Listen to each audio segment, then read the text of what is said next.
Imagine losing everything in a single day, your family, your job, your health, and still finding the strength to look up to the sky and say, "Blessed be the name of the Lord." Sounds impossible, right? But that's the story of Job, a man who faced unimaginable suffering yet held on to his faith. What makes someone endure such devastating trials? And what does it take to have a faith so unshakable, even when the world crumbles around you? Job wasn't just any man. He had it all. Wealth, a beautiful family, and the respect of everyone around him. He was a man of integrity, loyal to God, and deeply devoted to caring for his family's well-being, both physically and spiritually. And then, out of nowhere, everything was stripped away. Why? Why would such a righteous man endure such pain? And more importantly, how did he walk through the darkest valley and come out stronger on the other side? Job's story is, in many ways, our story. Who hasn't faced loss, crisis, or moments when prayers seem to bounce off the ceiling? Who hasn't asked, "Why is this happening to me?" The Bible presents Job as a symbol of perseverance and faith, someone who challenges us to look beyond our circumstances and trust in the sovereignty of God. Even in his deepest pain, Job never let go of the belief that there was a purpose, even if he couldn't see it yet. But here's the most surprising part. Job questioned. He didn't hide his pain or pretend everything was fine. He spoke, he cried out, he demanded answers directly from God. And in the end, he wasn't condemned for that. On the contrary, Job received something far greater than answers. He received a revelation of the Creator himself. And that revelation changed everything. Sometimes what we need isn't to understand why we suffer, but to remember who is in control. In this video, we're going to dive deep into Job's story, a real-life journey that teaches us what true faith looks like, the kind of faith that withstands the harshest trials. We'll explore his losses, his struggles, his questions, and ultimately his complete restoration. Because at its core, Job's story is a story of hope, a story that reminds us that God never abandons us, even in the darkest moments. If you've ever faced or are facing a season of pain, this story is for you. Get ready to see how Job endured his greatest trials and came out stronger on the other side. Because in the end, the faith that perseveres is the faith that leads to victory. And who knows, just like Job, you might be closer to the new beginning God has prepared for you than you think. Job was the wealthiest man in the East, a man of unimaginable abundance and influence. Picture this: thousands of sheep grazing on endless fields, countless camels moving in caravans, and servants tending to every need. He had 7 sons and 3 daughters, the pride of his life, and they lived in harmony, celebrating together often. But Job's wealth wasn't just material, it was also spiritual. He was known for his faithfulness to God, for his integrity, and for being a man who turned away from evil. What truly sets Job apart is the way he cared for his family. The Bible tells us that Job would regularly offer sacrifices on behalf of his children, just in case they had unknowingly sinned. Think about that. He wasn't just concerned with their physical well-being, but also their spiritual condition. How often do we take the time to pray for those we love, to intercede for them when they don't even realize they need it? Job's actions teach us that faith isn't passive, it's active, and it's personal. Here's something to reflect on. Job's faith didn't waver because of his success. Many people fall into the trap of thinking, "I don't need God when life is good." But Job understood something profound. Everything he had came from God. He lived with gratitude, knowing that the blessings in his life weren't his doing but gifts from the Creator. Imagine if we carried that same perspective today, a heart full of gratitude rather than entitlement.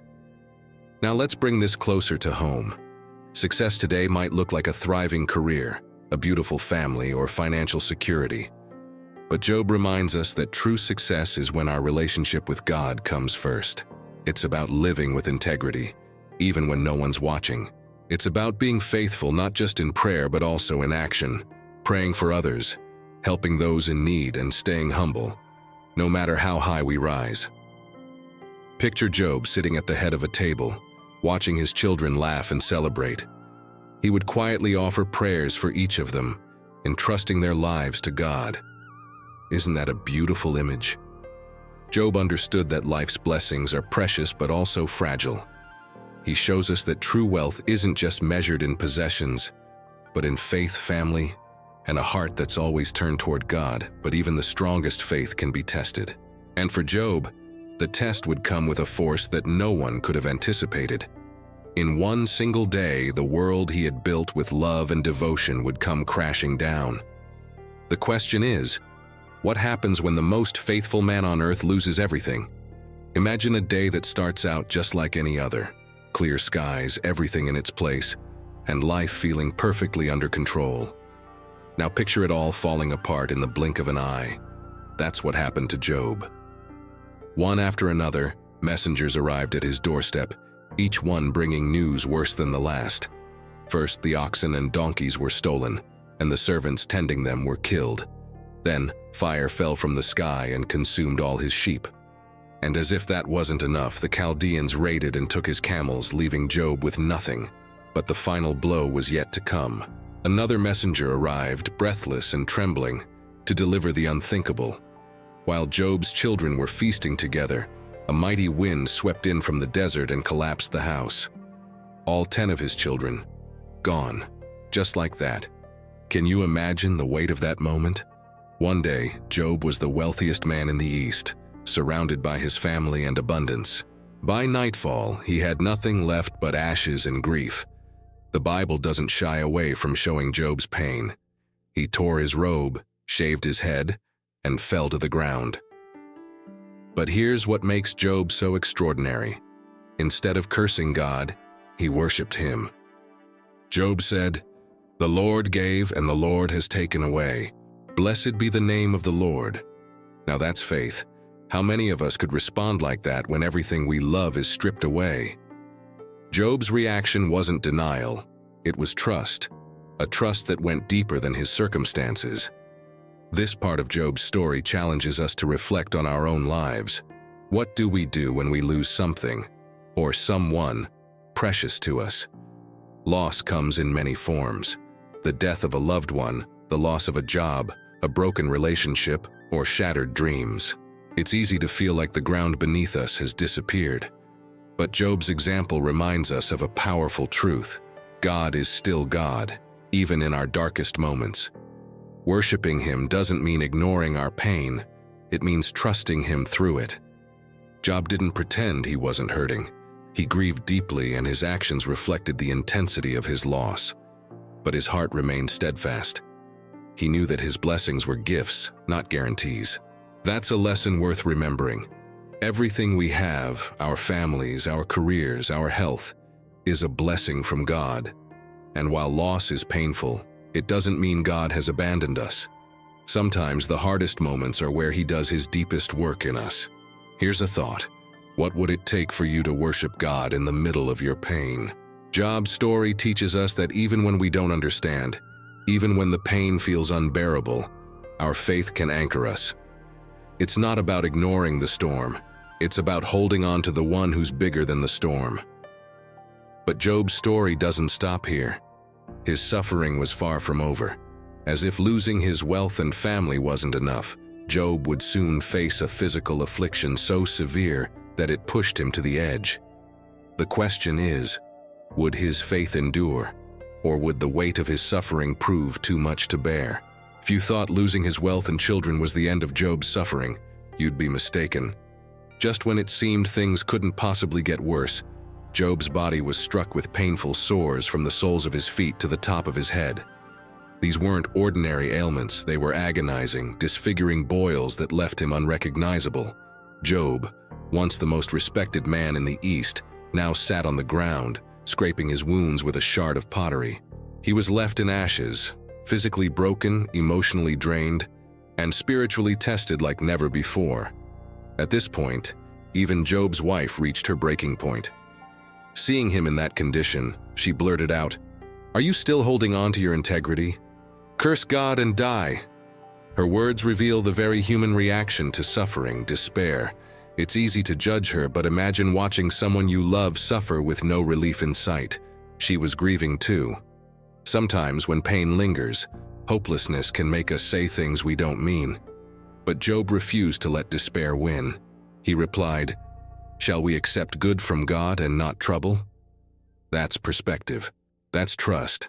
What Job teaches us here is profound. Faith isn't just for the good times. It's easy to thank God when life is full of blessings, but what about when the blessings disappear? Job held on to his faith, not because life was good, but because he knew God was still good. His response challenges us. Do we worship God for who He is, or only for what He gives? That's the true test of integrity, staying faithful when there's nothing left to hold on to but God Himself. Here's something to reflect on. When life knocks you down, what's your first response? Do you pull away from God, or do you lean into Him? Job's example reminds us that faith is a choice. It's choosing to trust even when the answers don't come, choosing to believe even when it feels like God is silent. Pain reveals what's really in our hearts. And for Job, his suffering didn't break his faith. It revealed how strong it truly was. Think about your own struggles for a moment. Maybe you've faced a health crisis, financial ruin, or deep loss. The temptation to give up is real, isn't it? You might hear that little voice saying, "What's the point of trusting God?" But Job shows us that our suffering doesn't mean God has abandoned us. Even when we can't see Him, He's working. Even when it feels like He's silent, He's present. And He's using the pain for a purpose we might not understand yet. Another key lesson here is resilience. Job's integrity wasn't tied to his circumstances. It wasn't dependent on what he could see or touch. His integrity came from his unshakable trust in God. This kind of faith doesn't happen overnight. It's built through years of walking with God, learning His character, and holding on to His promises. So ask yourself, how can you start building that kind of faith today? It might mean praying more, studying the Bible, or surrounding yourself with people who point you back to God. But the story doesn't end here. Just as Job's physical suffering reached its peak, his friends arrived to comfort him. At first, they sat with him in silence, grieving alongside him. But soon, their words would bring more pain than healing. Job's next challenge wasn't physical. It was emotional and relational. His friends' misguided advice would test him in a whole new way. When Job's friends, Eliphaz, Bildad, and Zophar arrived, they were shocked by what they saw. Job, once the wealthiest and most respected man in the East, was now unrecognizable, sitting among ashes and scraping his wounds. At first, they did the best thing anyone can do for someone who's suffering. They sat with him in silence. For 7 days and 7 nights, not a word was spoken. And sometimes, silence is the most powerful act of love. Just being there for someone in pain, without trying to fix them, can mean the world. But then the silence broke. One by one, Job's friends began to speak, and their words were far from comforting. Instead of offering compassion, they started to accuse him. In their minds, Job must have sinned to deserve such suffering. Eliphaz argued that Job's pain was a punishment for wrongdoing, while Bildad claimed that Job's children had died because of their sins. Zophar, on the other hand, took a harsher tone, insisting that Job deserved even worse. Imagine hearing those words when you're already broken. Instead of lifting him up, they pushed him further down. Their reasoning reflects a common but flawed belief that suffering is always a result of sin. But as the Bible teaches us through Job's story, that's not always the case. Sometimes righteous people suffer, not because they've done wrong, but because there's a greater purpose at work. Job's friends couldn't see that. They were so focused on finding an explanation that they forgot what Job really needed: empathy. This reminds us of a crucial lesson. When someone is hurting, they don't need a lecture. They need love, understanding, and someone willing to listen. Think about it. How often do we rush to give advice when someone shares their pain? It's natural to want to fix things, but Job's friends show us what not to do. They assumed they understood God's ways and Job's situation, but they were wrong, and their misplaced words only made Job's suffering worse. This challenges us to ask, how can I truly support someone who's struggling? Sometimes the most powerful thing we can say is, "I'm here for you." And sometimes, words aren't needed at all. Job, for his part, refused to accept their accusations. He knew he hadn't sinned in a way that justified his suffering. With a mix of anguish and defiance, he defended his innocence and pushed back against their assumptions. Job wasn't afraid to express his pain or question the situation he was in. And here's the beautiful thing. God never condemned Job for his honesty. His questions, his protests, and even his frustration were all part of a real and raw relationship with the Creator. There's a practical lesson here for all of us. When we face suffering, or when we see others suffering, we need to be careful not to jump to conclusions. Pain isn't always a punishment. It's often part of something bigger than we can understand. Instead of judging, we should aim to support, just as Romans 12:15 says, "Rejoice with those who rejoice, mourn with those who mourn." Let's learn to be the kind of friends who lift others up rather than weigh them down. But Job's story doesn't stop with his friends' misguided words. Their accusations only fueled his desire to seek answers directly from God. Job didn't give up. Instead, he turned his pain into a passionate pursuit for truth, and soon he would encounter the very presence of the Almighty, a moment that would change everything. Surrounded by accusations and empty words from his so-called friends, Job refused to stay silent. He had lost everything, his wealth, his children, and even his health. Yet he stood firm in defending his innocence. Job wasn't claiming to be perfect, but he knew he hadn't committed any sin that justified his suffering. Can you imagine the frustration? To endure unimaginable pain, only to have those closest to you question your integrity. And so Job spoke. He poured out his grief, his anger, and his confusion, not just to his friends, but directly to God. Job's words were raw and unfiltered. He cursed the day of his birth, lamenting that he had ever come into the world. He said, "Why did I not perish at birth, and die as I came from the womb?" Job 3:11. This wasn't a man giving up. This was a man wrestling with his reality. Job's pain was so intense that he couldn't understand why God allowed him to live, only to experience such torment. And let's be honest, haven't we all been there? Haven't we faced moments when life feels so overwhelming that we just want to ask, "Why, God?" Here's the remarkable thing. Even in his complaints, Job still turned to God. He didn't turn his back on him, he ran toward him. Job's honesty teaches us something powerful. God can handle our questions. He isn't offended by our doubts or our struggles. Real faith isn't about pretending everything is okay. It's about bringing our brokenness to God and trusting that He's big enough to meet us in it.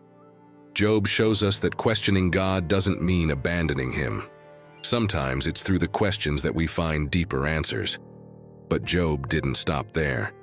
He also challenged the idea that suffering is always tied to sin, pushing back against the arguments of his friends. They believed in a simple formula: good things happen to good people and bad things happen to bad people. But Job knew that wasn't true. He looked at the world around him and saw the wicked prosper while the righteous suffered. And so he asked, "Why do the wicked live on, growing old and increasing in power?" Job 21:7. These words echo a question that many of us still ask today. Why do bad things happen to good people? In the middle of his protest, something extraordinary emerged, a declaration of hope. Despite his anguish, Job proclaimed, "I know that my Redeemer lives and that in the end he will stand on the earth." Job 19:25. Even when he couldn't see or feel God, Job clung to the belief that God was alive, present, and working. That's faith. It's believing in what we cannot see, holding on when everything else seems to slip away. Job reminds us that no matter how dark it gets, our Redeemer is alive. There's something practical here for all of us.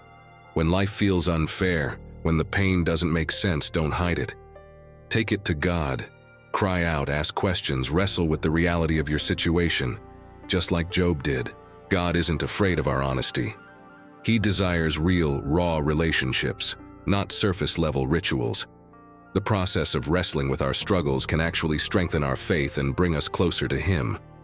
But Job's story doesn't end with his questions or his protests. His words paved the way for something even greater: God's response.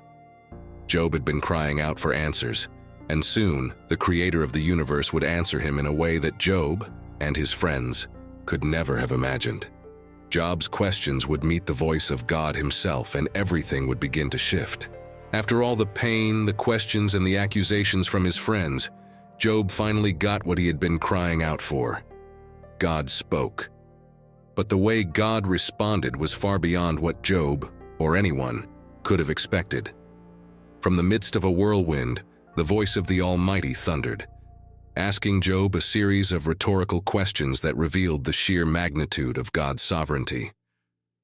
Where were you when I laid the earth's foundation? Tell me if you understand. Job 38:4. Can you imagine standing there, hearing those words from the Creator of the universe? God didn't answer Job's questions directly. He didn't explain why Job suffered or give a list of reasons.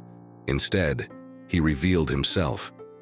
God reminded Job of his power over creation, the vastness of the heavens, the boundaries of the seas, and the mysteries of the natural world. He asked Job if he could command the morning, send lightning bolts, or care for the beasts of the earth. The message was clear: God is God, and we are not. There are things beyond human comprehension, and sometimes the answers we seek are not ours to know. At first glance, it might seem like God was putting Job in his place, but that's not the case. God's response wasn't to humiliate Job, but to humble him, to remind him of who he is. And in doing so, God gave Job something far greater than answers: perspective. It's as if God was saying, "Trust me, Job, I know what I'm doing." And sometimes, that's the answer we need most. When we're overwhelmed by life's storms, we don't need to know all the details. We need to know that God is still in control. This part of Job's story challenges us to rethink how we approach suffering. When we face trials, it's natural to ask, why?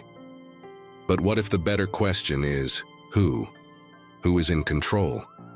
Who holds the universe together? Who sees the end from the beginning?